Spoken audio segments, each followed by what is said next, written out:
Welcome to Deal Preparedness for buyers and sellers, from pre-deal to post-closing. This session is presented by Babs Calland and BDO. Let's meet the panel. Pat Fodale, Managing Director, BDO Consulting Group. Charlie McIlvaine, Chairman and CEO, Cohen Oil. Dick Hollington, Managing Director and CEO, Capital Works Private Equity. And your moderator is Chris Farmakas, Chairman of Babs Calland. Chris, the stage is yours. Good morning. We have a fantastic panel today of private equity, financial, and business leaders. Gentlemen, before we start, I just want to say I'm proud to be here with all of you this morning. You know, when we got together to talk about panel topics, effective deal preparedness kept rising to the forefront. And all of us agreed that deal preparedness starts well before an actual transaction, continues throughout a deal, and even ends well after closing. Deal preparedness can be impacted by a number of factors, such as the size of the deal, the type of buyer, whether it's a strategic buyer or a financial buyer, whether the buyer is exiting the transaction entirely or whether they're going to stay on as an employee or an equity holder. For the next hour, we're going to be talking and highlighting how to be effective in deal preparedness to leverage the best deal possible, whether you're a buyer or a seller. So gentlemen, why don't we just jump into it? And Dick, I'll start with you coming from the private equity world. You have often expressed to us that you are really surprised that many business owners don't understand the key metrics driving their businesses. Can you tell us why that's the case and how important having an understanding of your seller's key metrics are when you're looking at an acquisition and you start a transaction? Yeah, sure. And it's a real pleasure to be with you all as well. It is, many private business owners, they obviously know their businesses extremely well. But what they don't know is how an outsider looks at their business and how they really attribute value to that business. And so there's some obvious things like the growth trajectory of the business and the margin profile. But then you get into more nuanced items like the level of customer and vendor concentration, how free cash flow is actually generated, the cyclicality of the revenue streams, or the contracted and recurring nature of those revenue streams. All of those kinds of factors change the value profile of the business. And in particular, and this is an area I think sellers really don't think about, is the quality of their information, which is a reflection of the quality of their management style and professionalism, also has an impact on the value of their business. Charlie, you look like you wanted to add something to that. Well, I think Dick brings out some really good points. If you go into a monetization process, the more preparedness you have, I think the better it's going to be. And there's different styles of monetizing, which we might get into downstream. But if you are going through an organized process and you're looking to actually talk to several different groups at one given time, I think the elements of preparedness are pretty critical. And how you package them, how you address them, and how you communicate them really have an impact on others' reception of that and how they react to that themselves, which is, I think, part of the goal here. If we're going to market ourselves, we got to put our best foot forward.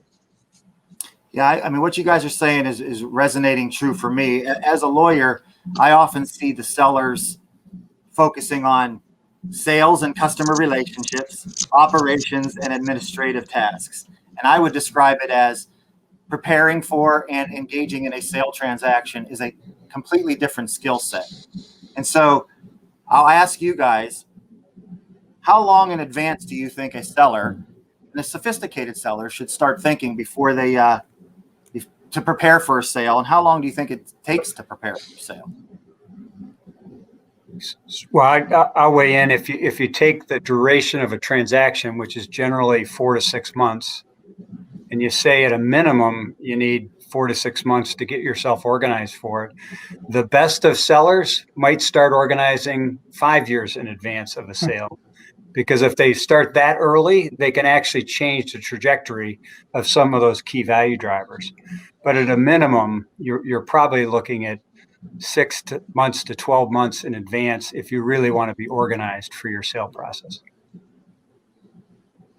Chris, I might add some other perspectives on there, and I think Dick, in your line of work too, particularly with the private equity investment, that has a defined timeline to it. So to some degree, going into an investment like you guys typically do, you actually have a plan.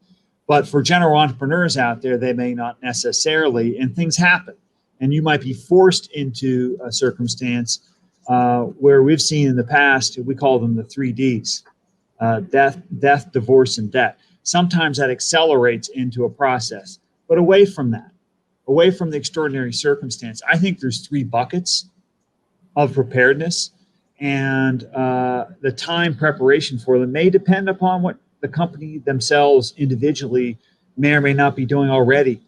I think the first bucket is finance.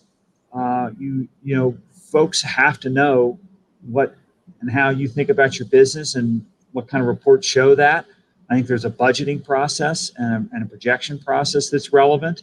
I think within finance too is how this company's organized. And I would say for many folks out there, particularly with the audiences entrepreneurial in nature, or 1 or 2 privately owned entities, a lot of estate planning matters here. Your ultimate remuneration, your ultimate take out of this thing will depend upon how you're organized and how you're planning for estate, which actually to this point absolutely could take 2 to 3 years, if not more.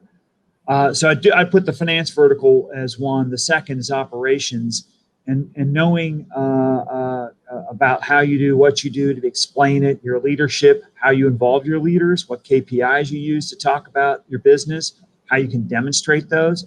And then the third bucket is legal, which has a whole bunch of activities around it, including contracts, even data room information. This is I think the most important impression is this is a very complex process with a lot of moving parts. And whether it's 6 months or 2 years or 3 years, I think people need to look and consider this process as being one that is not easy. And by that definition of itself, the prepared folks are the ones who are rewarded, generally speaking. Let me jump in on that because I think Charlie brings up a great point about those 3 buckets. And I'd like to think about it even, maybe further back than the 12 months, maybe into the 18-month time frame, where if you're not going to sell, you're the business owner and you're not selling, well, then what's your 5-year plan? What's your plan for the business? I think the best sellers are always thinking, or best owners, are always thinking about their next plan. And in preparing that plan, because Charlie, you mentioned financial projections and budgeting and modeling, all that ties into it. So you have your business plan. It has an associated, capital spending or investment need. It has financial projections out maybe 5 years. And in that process, you can see, if I'm going to sell, what are some of the things I can do immediately to be prepared? Whether it's some cost reductions or some different types of investments, different customer channels you're going to pursue. So I think it's just taking that one step further. And I'm sure, and Dick and all the business he's owned, they're always doing some 5-year plans. But it is a very important part of what you have to do to understand where you're taking your business. The other thing it's interesting to think about is, for most of these business owners, they will sell a business one time. And to Charlie's point, this is an extraordinarily complex process. And so the other key element here is that you really need great advice and counsel and a team as you head into this process. So from a legal standpoint, from an accounting standpoint, and very importantly, from an investment banking standpoint, you really need good advice and experts that do this all the time, because again, you're going to do it once, and there's so many detailed elements of the process that do create value or detract from value in the process. So a really important element. So as a real life story, I'm currently working with a seller with a company with an enterprise value around 20 million. I started talking with this husband and wife team in August of last year. And we first met, we did financial planning, we did estate planning, we did tax planning. Now we're looking at some key customer contracts and extending and renewing some of those contracts, shoring up some key employees. And we haven't even talked to prospective buyers yet. And we're going into March. We have our first meeting in March with a proposed buyer. So we've been ticking off all of those things. And so back to that team that you said, Dick, very important. I'm happy to be there on the front end. It's harder when you get the back of the napkin terms and they hand it to the lawyer and they say, here's the deal, let's do this deal. So this person is doing it right, I think, and we're making our rounds and feeling very comfortable where we want to land when we start engaging in some active negotiations. Now, I want to pick up on the investment banker, because I oftentimes will hear self-made business owners that have built a very nice business say, I don't want an investment banker. I know the business. I can do this. I know everybody in it. Explain to me when and why it's important to perhaps get a third-party advisor to help them through a business process, because I think this is very important for people to hear. Well, I would tell you that we love an opportunity to buy a business without an investment banker involved, if that gives you any indication. There is tremendous value, again, in a professional that understands the process of selling a business, the process of positioning that business to get the highest value, and the creation of competition around that drives, I don't know, Charlie and Pat, what you think, but I think sort of 1 to 3 times multiple of your earnings in terms of value for the business. It really has a dramatic impact. And I say this to my detriment because we certainly like processes that are not competitive. Well, I couldn't agree more. As a person who does a lot of buyer due diligence, especially on the financial side, we often talk about the quality of earnings review that a financial advisor will do, and I've done many of those for buyers.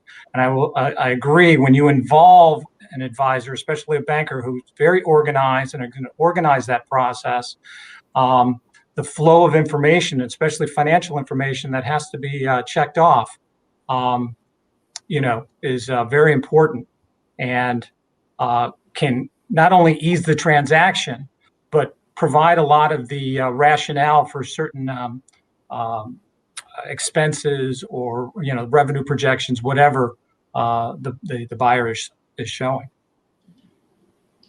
I might throw a couple perspectives in there. In the first instance, I've been an investment banker for 20 plus years.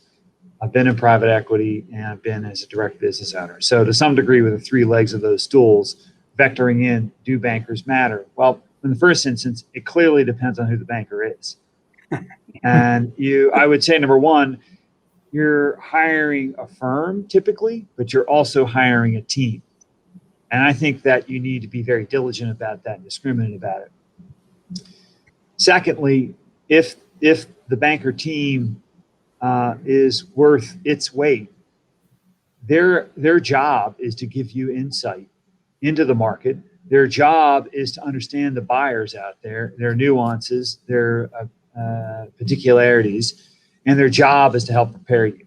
And just as much as an entrepreneur, as you said, Chris, knows his or her business well, if a banking team knows its business well, they know how to package, they know how to communicate, and they know how to deliver and find the right audience for a given asset.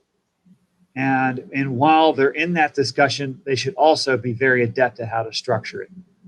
And ultimately, value comes out of a sense of competition with real competition.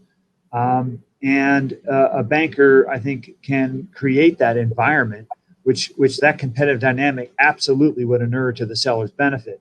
But it also comes in the element of certainty in transacting, which goes to structure. It goes directly into the type of contract terms that exist, and it goes into the time dimension. There's a phrase out there that time kills all deals. You want somebody who can get you through in and out in the straightest line possible, avoiding the pitfalls, avoiding the potholes, understanding the audience, and being able to do the best job before you even get into the game to prepare. And so I really understand folks who think that they are the best to communicate their story and their business to whomever. I get that. But I think that there is very good advice for business owners, be it either an individual or a small group, to take a step back and at least interview folks to get a sense of what's out there. And I would say further, it's free advice on the interview process.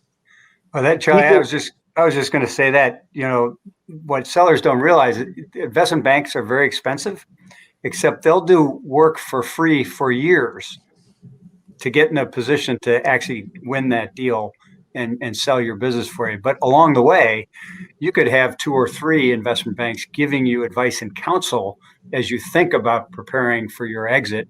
And all of that work really is done as their marketing cost.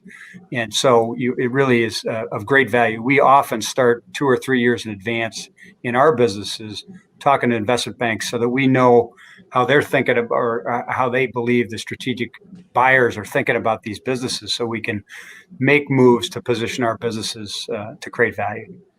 Let me throw another anecdote back for those business owners who have vendors. I think, Pat, you alluded to, and I think you were very right to sort of throw that out there. Good businesses have business plans and are organized on their approach. And an analog here would be if you're looking for a vendor for whatever components that are used to in your business, be it either you buy products that you make into something, whatever these vendors are from where you buy products or services, we typically think about rules of 3.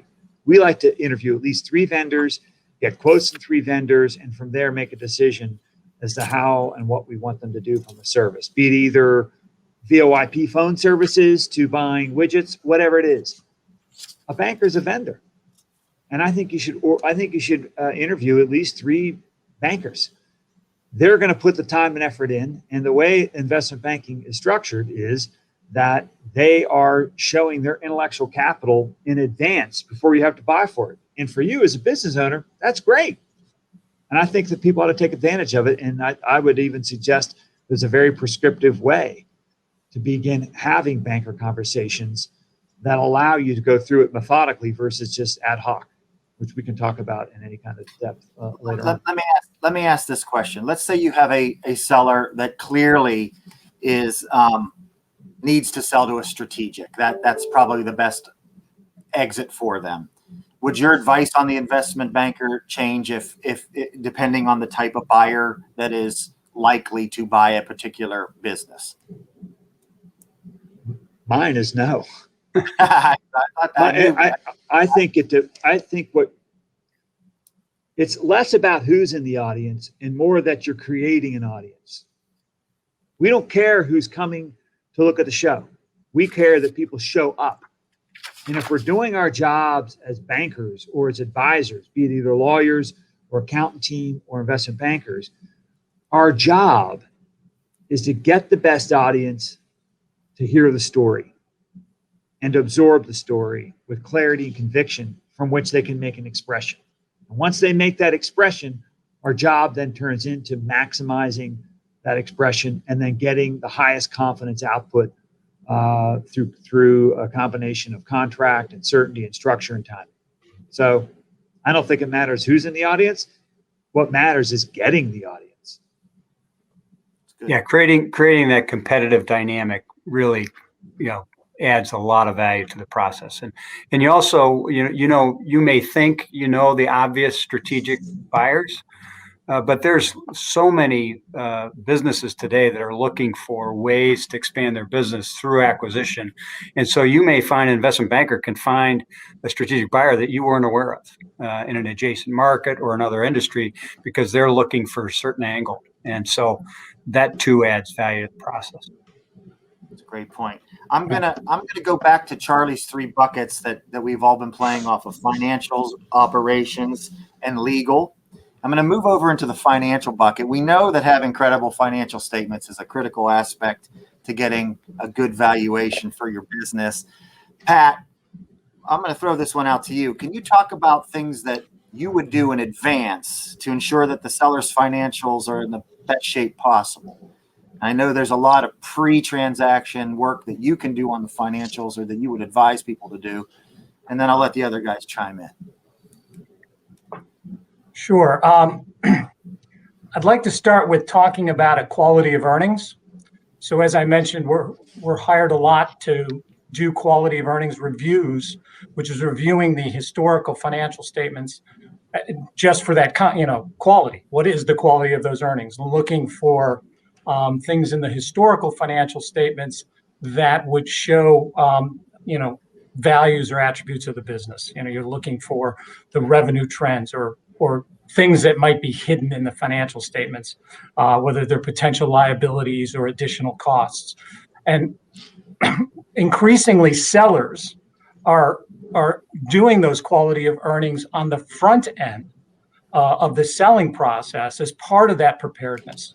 The buyers are typically always doing it, but I think increasingly, and I'm sure Dick can comment as a seller, sellers are doing quality of earnings reviews. So they're prepared for the sales process to know what's going to come up. If I thought about my hit list or top 5 or so items to think about as you're looking at those financials and preparing the financials for the sale of your business, it's things like what we call the run rate concept. So you've done actions during the part of the year, right, that have contributed to growth in revenue or a reduction of cost. Well, what's the run rate for that, right? What's that annualized revenue impact? What's the annualized profit impact that you could know and incorporate into your financial presentation for the sale? You're doing things like identifying one-time items, right? What are unusual costs that you've incurred? When you think about COVID, there's a lot of one-time costs that have happened in this past year. It's also understanding capital spending. That's another thing I like to look at, and what has the spending been of the seller? And buyers want to know, what was your capital spending for maintenance? Think you're replacing a fleet if you're a transportation company, versus what is your capital spending for growth? I think as you're looking at the quality of your earnings, and again, what are your vulnerabilities or what are your issues? That's another key item we tend to look at, and you can address those up front. Again, I think we had mentioned previously concentrations of customers or contracts that are coming up for renewal that could be an issue. And I think Dick had mentioned whether you had contractual revenue or not, and these contracts can be a big issue. I know we do a lot with leases, for example, in terms of understanding future contingent liabilities. And I think, as was just mentioned when you said about financial buyers versus strategic buyers, if you know there are strategic buyers, I think one of the hot buttons is understanding the synergies that you could bring to the table for a strategic buyer. So we're talking about things like saving management team, savings on the management team salaries, or facility consolidation, whether that's kind of production facilities or distribution facilities, purchasing power and greater leverage over your vendors, and what you bring to the table with your size of purchases. I think all of those are, some hot topics for financial preparedness. And I just add to that the other thing is that the buyer is going to come in and do their quality of earnings, and they're going to find things in that quality of earnings. So part of the other reason to do your own is that you understand what problems they're going to find, and so that you can prepare for those answers and be in a position to do it. But also playing off your point on run rate and sort of some of the positioning, we had a recent sale process in which we had a business that between the first half and the second half of the year grew their gross margin 10 points. So and that was sustainable, and we could demonstrate it was sustainable. So we did a run rate analysis, and it really had a dramatic impact on the earnings that we were able to say were the run rate earnings for that business. And we expected buyers, or the investment banker said they expected buyers to bid off of that run rate earnings. A tremendous value increase for us. Yeah. And a bit of the reverse of that, again, I mentioned COVID impact, and so many private family-owned businesses were impacted by COVID in 2020. So that run rate, one of the things that we get asked a lot is if there's been a revenue hit, when do we think that revenue is going to come back? And that's conceptually like the run rate. Hey, what did you do in a prior year? So, I'm advising a retailer, and we're looking at what was our retail trend before COVID, what was not just our brick and mortar, but our e-commerce trends, and what are we going to show now that things have opened up, and we believe that there's just going to be more foot traffic in the malls or in the power centers. So there's one thing that I will say that crosses between, I think, the financial bucket and the legal bucket, and that is when a business might have two related but distinct divisions and only wants to sell one. There's a lot of time that it takes to unwind and separate those two divisions, because oftentimes there's some synergistic contracts or synergistic expenses that are crossing over and cross-pollinating both of those divisions. And if you're a seller, I think it's better to have most of that stuff wrapped up before going to market, as opposed to trying to do it and identify what those problems are during the diligence phase. I'll throw that out there. Well, we as a matter of anecdote, we had a number of divisions in one of our companies, and we were seeking to monetize one of those. We had to basically stand up a corporate overhead estimate of what that division would look like on its own. We came down to a certain level towards division contribution, but you need to have estimates below that. And that it did depend on the audience. For a strategic buyer, it didn't matter. For a financial buyer, it did. So we prepared both in that instance to be able to speak towards our audience with one full P&L that's fully loaded, and one that would be otherwise down to division contribution. A version of what you said, Pat, which is effectively one of the elements of synergy is not having the overhead, which would be absorbed into some other strategic buyer's overhead organization. Right. So I think, Chris, that exercise was very expository of what we should be looking at on a granular level that we could present to a buying group or buying groups and audience, allowing them to form a view of what they're buying and how they would express value. And if you don't put a paint by numbers scenario out there, they're going to paint it themselves. That's right. And you can get a very broad set of answers. Our job in this instance is to literally create a picture. And of course, it's all transparent. It's not like a hocus pocus, and they can take issue with certain line items, and you need to be prepared to explain them. But in the absence of doing anything, you're kind of handing somebody an opportunity to see what the kind of right answer is, but negotiate with what another answer might be, and that could be to your detriment. Yeah, I would add, because our group has done a lot of what we call carve-outs of divisions of larger companies, representing both buyer and seller, but mostly buyers. And I will tell you, exactly like Charlie said, the better sellers, the ones who were more prepared, that made the transaction easier for the buyer and thus got a better number in their sales result, were the ones who were prepared, who I had identified the standalone cost that division was going to have. A lot of those are in the financial arena, right?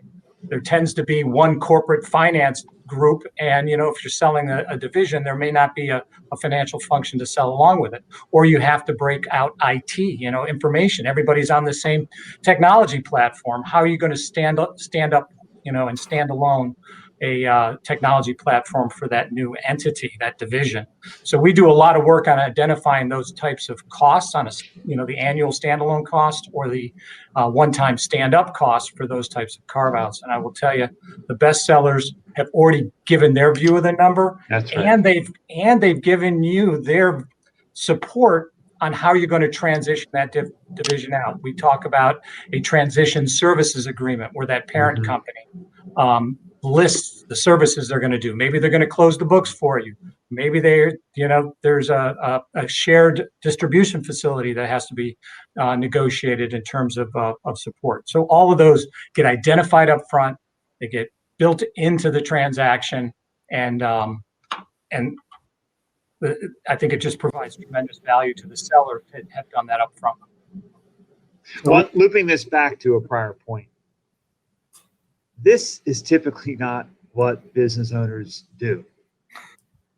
And this is advice that could be immeasurably valuable with outside team, such as a legal team, an accounting team, and a banker team. I think this discussion to me is a prime example of that. Now, the other feature I'd add into this is, as a source of competitive tension, you can make time part of that. And the more you're prepared, the more you're giving quickly answers to questions, the better it's going to be vis-a-vis your competitive tension, using time to your advantage. Well, let's move on to that legal bucket a little bit and talk about diligence. And I'm going to throw out a softball here. Does anybody think that if you're a seller, that you should hide from prospective buyers some significant problems in your business? At your peril. It's a no. That's why it's a softball question. So I'll ask, what do you think, in your experience, what are those most significant problems? And the ones that I will tell you that I see, environmental issues are often there, and you can't avoid them because a sophisticated buyer is going to do a phase 1 and a phase 2, and they're going to find what they need to find. But unfortunately, one of the other things I see often is a dysfunctional family dynamic in the seller's ownership structure, which really can impact and even slow down or even stop a transaction in the middle of it. And I think it's very incumbent to put those issues out on the table before you head down a path with a proposed buyer, because those issues, those family issues and those dynamics come in all different sizes, shapes, and flavors, whether it's a family member with substance abuse or a family member in a key position that's not pulling their weight or what have you. In my role as a lawyer, it becomes more of a psychologist role or a counselor role to try to move those things past to get to a final end game, even though the family may not be on the same page. So I'll throw out those two, and then I'll throw it out to you guys to see how you would react to these troubling things that are staring everybody in the face. Those kinds of dynamics clearly impact the sale process. It's starting from, as a buyer, do you think this group is even willing to sell? Because you may have family members in different places, and so am I going to even invest the time to do it? We had a very successful investment that was in a family business. It was a business that had a great strategic positioning, and there would have been a lot of strategic buyers very interested in it. But for a number of reasons, one of which was family in the management team, another which was quality of their financial information and some environmental issues, and essentially just a number of things that could have been addressed over time, but hadn't been, and therefore the strategic universe of buyers wouldn't participate. So it gave us an opportunity to buy a business that had great strategic value at a relative value for us, work on those things to fix them, work out the management structure and the family issues within it, work out some of the issues around the quality of the information, the financial disciplines, and ultimately sell it for 2 or 3 times more in terms of multiple earnings than we bought it for. So that's just a simple example of where those family dynamics can make a big difference. I mean, maybe that's the fourth D, which is dysfunction. Adding to this, Chris, on your topic, I usually think, in thinking back my own experiences as an investment banker, and then on the buy side, both corporately and private equity, I think as sellers, you need to ask the first question is, can you emotionally detach from your business? It's unequivocally a leather couch process, as you alluded to earlier, the psychology roles that outside advisors play. And then I think the second type of question is, what type of transaction do you want? Do you want to sell all? Do you want to sell some? Which may lead you to how you communicate your business. And then the third is, what kind of process can you tolerate? We've been talking about, hey, run a process, get a banker, all advisors. Some organizations aren't really built for that. And I think it's just fair to introduce here that, not all monetizations are built and born the same. There are processes that can be one-off with, i.e., a bilateral conversation with one buyer that could result in a very favorable outcome. But here, there's still that element of preparedness that helps. There's the avoidance of pitfalls that helps. And it really takes one buyer to create a process, because the seller, if it's a single seller, can say no. So I think there's that basic emotional hurdle to come over. What type of transaction are you looking for, and how do you want to go about it? How can what tolerance can you or even your organization have that would then drive you towards maybe what kind of advisors you need and what kind of process you would want to run? Yeah, and Charlie, that really gets to being really clear about what your objective is in selling your business, because some sellers, their objective is to maximize the price. Others, it is essentially they're really looking to find a partner to allow them to continue to run the business, but to take that business to another level and participate as a minority owner in the appreciation that follows. So we often, we frankly look for those kinds of situations where you got a founder or a management team that's ready to sell their business because they really think they've taken it where they can, and if they had a partner, they would love to be along the journey for the next chapter to drive it. But being really clear about what you're looking for in the sale process and really spending a lot of time on that will help you pick the right advisors, run the right process to get the outcome you're looking for. And Dick, I do think it's fair to say that you may not know what you want.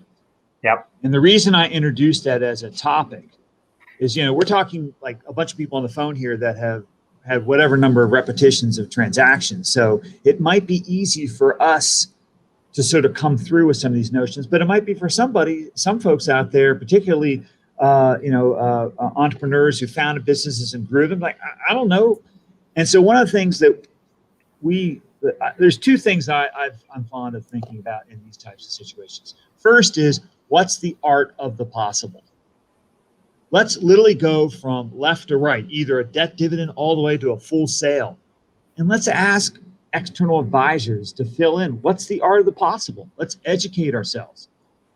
And then the second thing, which I used to like to do, particularly in a banker context, is what I call the path to value. What's the base value of my business? How can we understand what our value potential could be? And what are the things that could get us outsized value along the way? Almost like a bar chart that builds upon itself.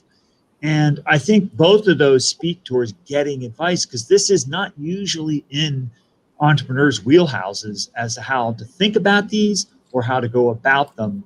And perhaps maybe that gives some perspectives to take some heat off of, wow, I don't really know what the answer to the question of what I really want is or what I'm trying to do. But maybe that goes back to, it takes time to get prepared and allow yourself to digest this in smaller bites versus one big one. But it brings us back to where we started, which is, this is the single most important transaction in this business owner's life. It may be the only time they do it, and it's worth finding the right team and spending some money on getting prepared to make sure the outcome's what you want. Right. That's why the Boy Scouts motto was "Be prepared." And I think with that, be prepared in all of those buckets that we talked about, the financial, the operations, the legal. I think it's fantastic. I think our 40 minutes is up. We're going to now move on to a live Q&A. There we'll take questions, and hopefully we'll be able to talk about things like the current state of due diligence, maybe a truncated due diligence timeline, maybe the rise of reps and warranties insurance, maybe some post-closing transition agreements and or employment agreements. We have lots of other things to talk about, and we're hoping to get some great questions in the live question and answer period. So, gentlemen, I thank you. You did a fantastic job, and we'll see you on the other side. Thanks so much. More than a pleasure. Oh, Thank you. Pleasure. Thank you.